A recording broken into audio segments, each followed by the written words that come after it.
Welcome to another edition of Showtime with Michael Cooper, insightful BS with my NBA legends and NBA teammates. But today we throwing y'all a curveball because it's the playoffs. We got one of the greatest receivers and a big Kobe fan, as you can see, Terrell Owens, and we're gonna call him T.O. from here on out. T.O., how you doing, sir?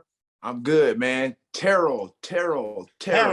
Or just go T.O. T.O. I'm good right, at the exactly. So, T.O., I know you got just a little bit of time. We want to thank you for being with us, but something, we got a lot of young listeners here. Who were some of your role models growing up?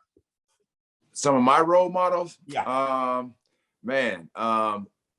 It's in the basketball. They played in the basketball world. And I know a lot of people know me.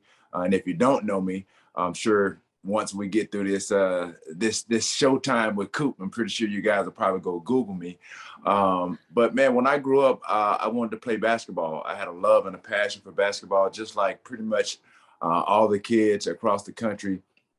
And when I was growing up, in the 80s, 70s, 80s, 90s, I wanted to be just like Michael Jordan. I think, for me, I think we've discussed it before, and you probably didn't know this either till I told you, but I never really thought I would play beyond the collegiate level as far as me making it to the NFL. So I was one of those kids growing up in the South. I'm from Alexander City, Alabama. I played a number of sports growing up as all kids do in the South. I mean, I played baseball, I ran track, obviously football, and I played basketball. So, besides, in the football, in the sports world, Michael Jordan was my guy. He's my idol. And outside of that, it was my grandmother. Wow. So, T.O., you made it to the football. I know you like basketball. Here's a couple of accolades: five-time first-team All-Pro, six-time Pro Bowler, three-time NFL receivers and touchdown leader, 2000 All-Decade Team, and the 49ers Hall of Fame. So you were also doing the Hall of Fame. Good with also the Hall of Fame. Ari, you got a question for him real quick? T.O., I'm Ari Temkin. I'm coming to you live from Dallas, Texas. You ever been here before? Dallas? Where's that? So you mentioned, you weren't sure you'd be an NFL player, but you were obviously a confident player. Right. So when did that happen? At Chattanooga? And I mean, just when did the growth of your confidence happen, considering what you said, which is you didn't think you'd be an NFL player? Thank you, Ari. And you said it right, confident, which can often be misconstrued as being cocky and arrogant, which I know the difference. And so, as I told you, man, my grandmother raised me the right way. And she didn't want me to, honestly, she didn't even want me to play sports. But it was my mom that really kind of just pushed and encouraged her to allow me to play sports. And I'm trying to think, when was that turning point of me, flipping that switch and just being competitive. But I think just me playing sports in itself, I mean, I had the willingness, the desire to compete. But I think it was, again, trying to figure out a time that the switch just turned on to where, the confidence, it built and it grew. I would have to say, probably at some point, during my professional career, but, being drafted with the Niners in 96. So I think probably anywhere between 96 and maybe 99, 2000. And I think that's when I started to realize that I could play really at a high level and compete with some of the greatest, football players in the world. I was drafted with the Niners and I played with the greatest receiver of all time, and Jerry Rice. Played with one of the best quarterbacks, Hall of Fame quarterbacks, and Steve Young. But me, I was always competitive, man. I mean, as I told you, I played basketball. I walked on our college basketball team, and I played there for 3 years. Coop probably didn't know that, and we went to some NCAA tournaments.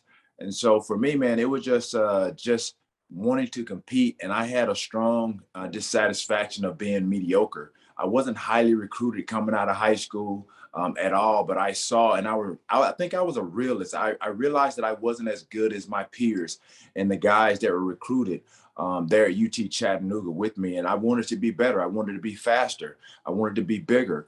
Coming out of high school, I was probably like maybe 6'1", maybe 6'2". I was 180 pounds, soaking wet. I was probably the size of Michael Cooper right now. But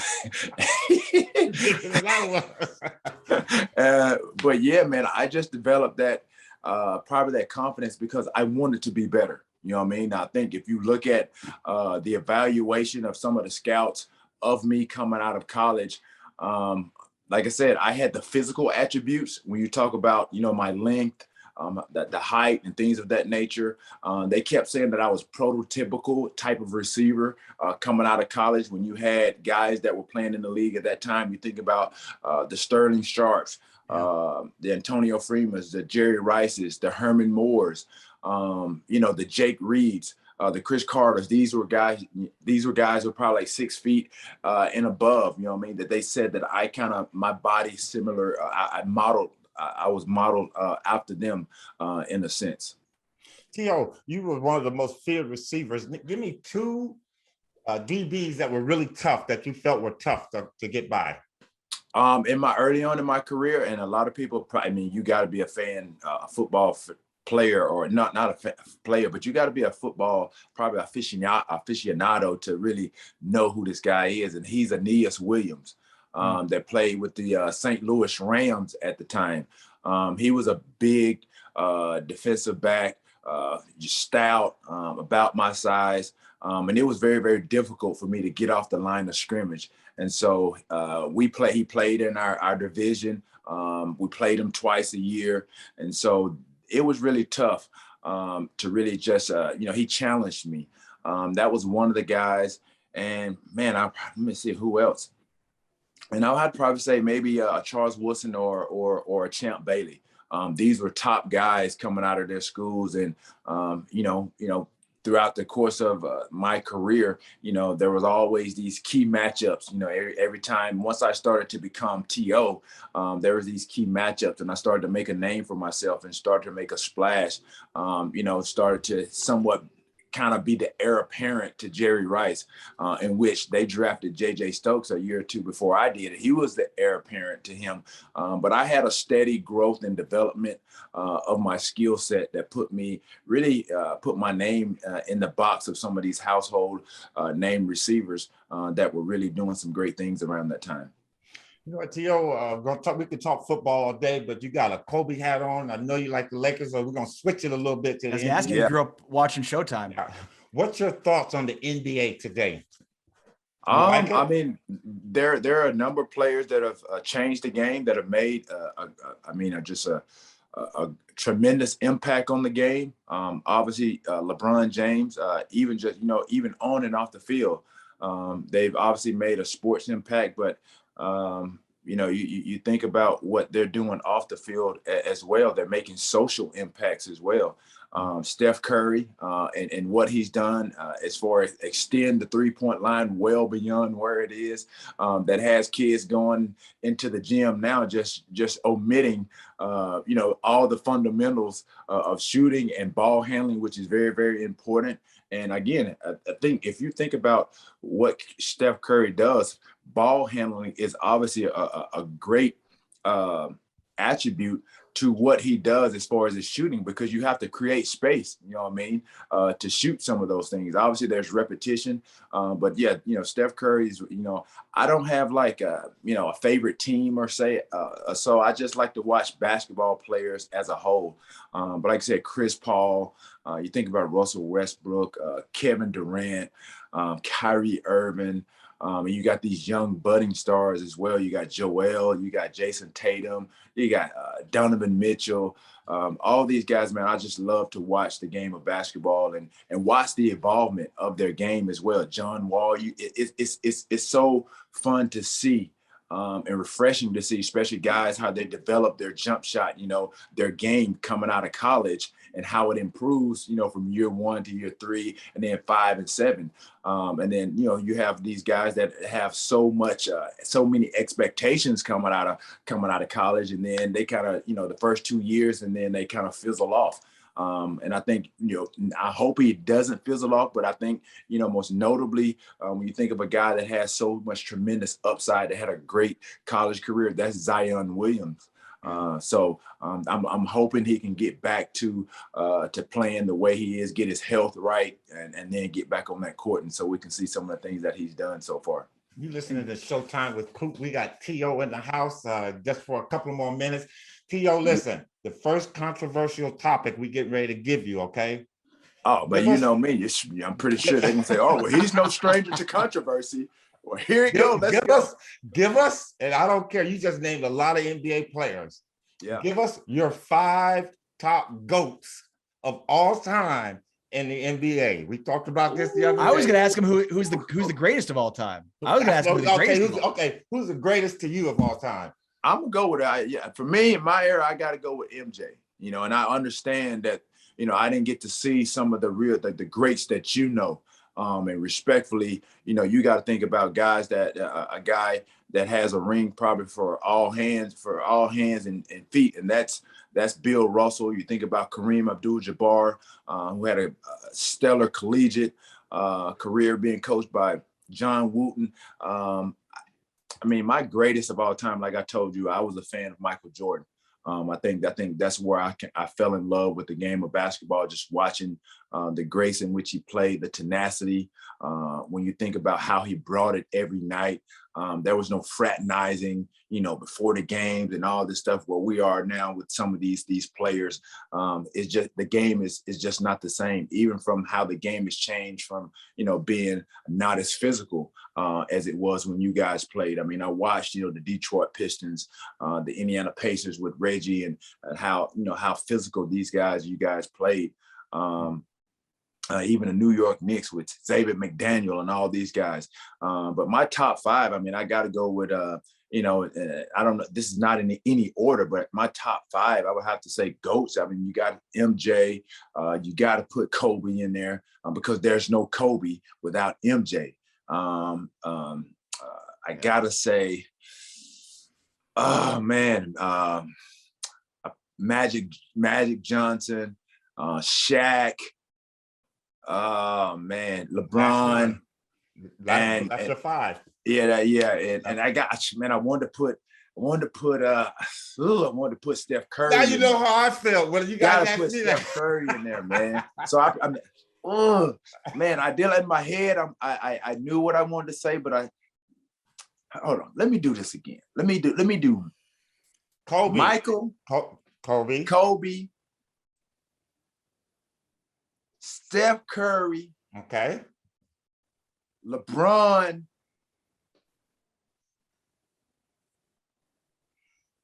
I got to go Shaq. Okay. I got to go Shaq.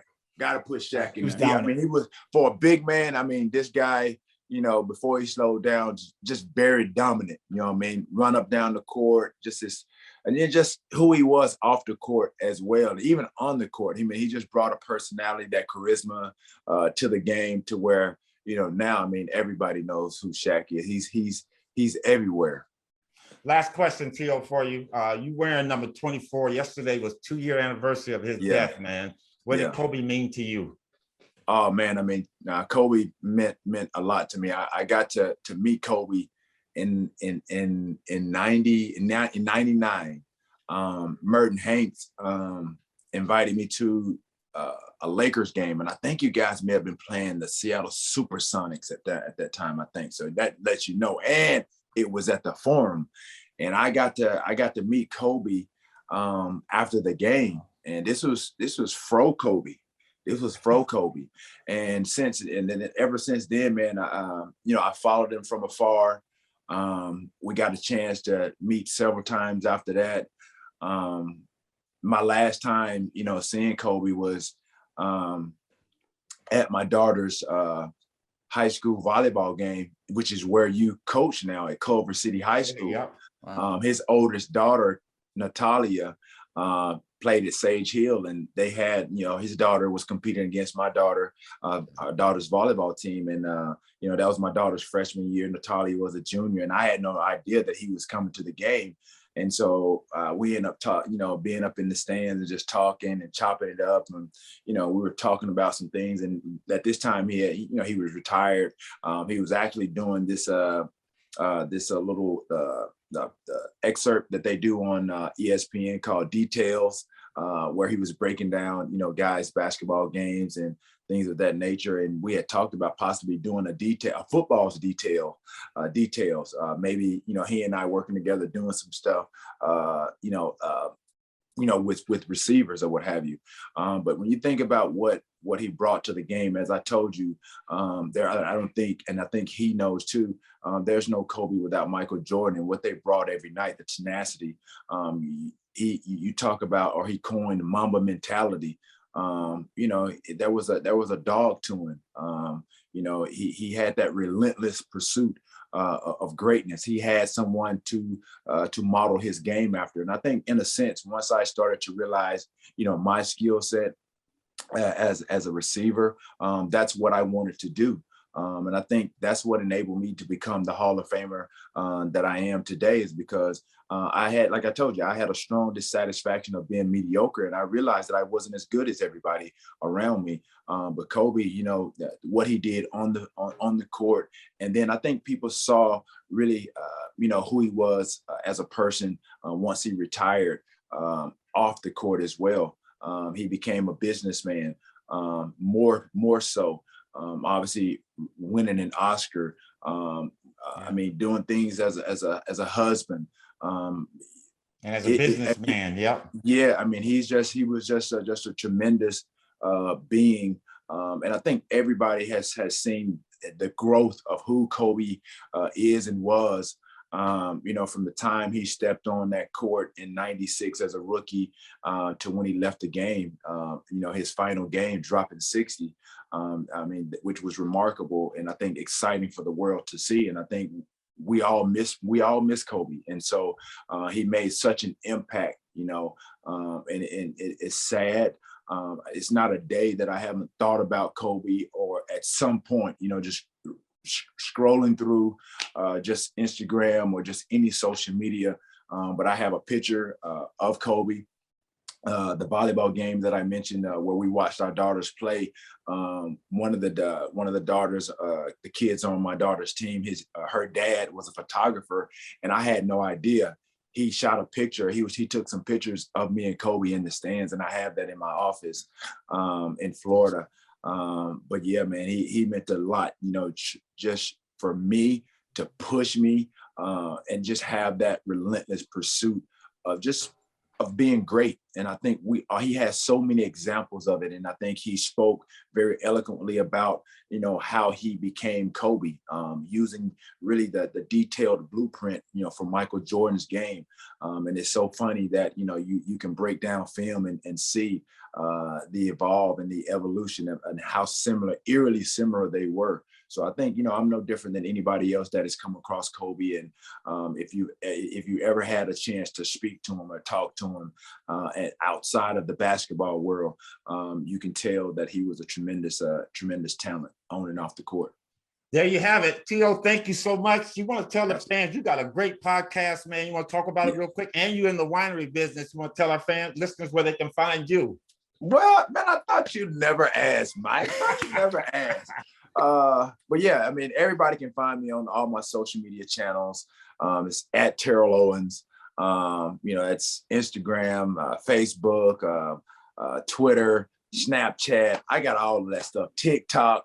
I don't know, Mike. You might be too old to do some TikTok, or are you not too old? I don't know if you got Showtime skills, dance skills like that to be on TikTok. But I ain't gonna say too old, because they got everybody from toddlers all the way to 90-year-olds that are on TikTok these days. But some of my business ventures, you mentioned 181, my 81 Cabernet. To find it, go to 81vino.com. I was fortunate, as the world paused in 2020 due to the pandemic, to able to shift gears and partner with Tommy Lasorda, who's a Los Angeles legend, who managed the Los Angeles Dodgers. I partnered with his company to create my own wine, and it's like I said, it's a Cabernet blend, 95% Cab, 5% Syrah, for all the wine drinkers out there in the wine community. And just to give you a little snippet of what it's like and just the process in which it took me to create 81.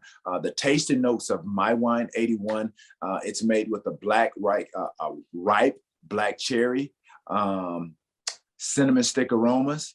And if you have a palate or a taste for plum preserves, it's made with that. Dark chocolate and a spicy toasted oak. And then, so that's it with the wine. And then obviously I have a candle line as well that has a wine pairing candle that goes with the wine. So if you like candles, Valentine's Day is coming up. Ladies and gentlemen, I do have a Valentine's Day candle getting ready to be released around that time too. Nice. So if you want to see my candles, go to sultryaura.com. That's SOULTRYAURA.com. So again, man, I'm just trying to be entrepreneurial. And also I have a clothing line. This is the symbol for my clothing line. You see it's a T and an O in there. My clothing line is called Prototype 81. You can go to prototype81.com and find, a little bit of my swag and some of the comfy stuff. I got to and from the gym type of apparel. It's made for men and women. And if you have some kids between, the ages of, 4 to maybe 8 or 10 or what have you, we have some sizes. We have a little small collection for kids as well called Prototype 81 Kids. But you can go to my link in my bio on my Instagram and just hit on that sort of like that link tree and find everything that I have going on. Nice. I'm gonna get that candle light because I can get lucky tonight, man. But I'm gonna be real right on that. Hey, I know you got some things to do. Get out of here, man. Thank you. Hey, sir. you're gonna need more than the candle. You might need the candle and some wine. Thank you, sir. I appreciate it, man. All right, man. Appreciate you and Ari, man. Okay, thanks. Be well. Yeah.